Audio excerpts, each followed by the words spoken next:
क्या आप जानते हैं कि चामुंडा माता का यह मंदिर केवल आस्था का केंद्र नहीं है बल्कि एक रहस्यमयी कहानी से भी जुड़ा है। आइए सुनते हैं एक ऐसी कथा जो शायद आपको अंदर तक झकझोर देगी। राजीव एक 25 साल का लड़का जो मॉडर्न लाइफस्टाइल और अपने करियर में इतना व्यस्त था, उसने अपने परिवार और परंपराओं से पूरी तरह से दूरी बना ली थी। एक दिन उसकी माँ ने उसे चामुंडा माता मंदिर जाने के लिए कहा। राजीव ने हंसते हुए कहा, माँ, इन सब बातों में मेरा विश्वास नहीं है। लेकिन माँ की जिद के आगे उसे मानना पड़ा। मंदिर पहुंचते ही राजीव ने खुद को अलग महसूस किया। हवा में कुछ ऐसा था जैसे कोई अदृश्य शक्ति उसे खींच रही हो।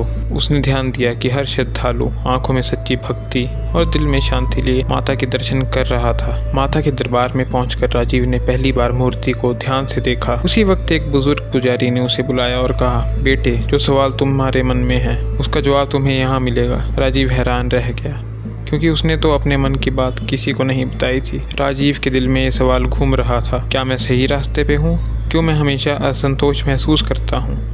पुजारी की बात सुनकर वह सोच में पड़ गया। बेटा, चामुंडा माँ केवल शक्ति की देवी नहीं है, वह आत्मविश्वास और जीवन की दिशा दिखाने वाली देवी हैं। जब दानव, चंड और मुंड ने पृथ्वी पर अराजकता फैलाई थी तो माँ ने उसे नष्ट कर शांति स्थापित की थी। यह कहानी हमें सिखाती है कि जब हमारे जीवन में नकारात्मकता और उलझने आए, हमें अपनी आंतरिक शक्ति को जगाना चाहिए। उस दिन राजीव ने माता से कुछ नहीं मांगा बल्कि अपने जीवन को नई दृष्टि से देखने की शक्ति मांगी। वह बोझ जो उसने इतने सालों से महसूस किया था जैसे गायब ही हो गया हो। जब वह मंदिर से बाहर निकला तो उसका मन हल्का और शांत था। उसने महसूस किया कि असली शक्ति हमारे भीतर होती है, हमारे अंदर, और माता का आशीर्वाद हमें उसे पहचानने की प्रेरणा देता है। चामुंडा माता का यह मंदिर एक धार्मिक स्थान नहीं बल्कि एक ऐसा केंद्र है जहां हर व्यक्ति को अपने सवालों के जवाब और जीवन का अर्थ मिलता है। अगली बार जब आप यहाँ आए तो अपनी आत्मा को माता के चरणों में समर्पित कर दीजिए। शायद आपका उत्तर भी यहीं कहीं छुपा हो।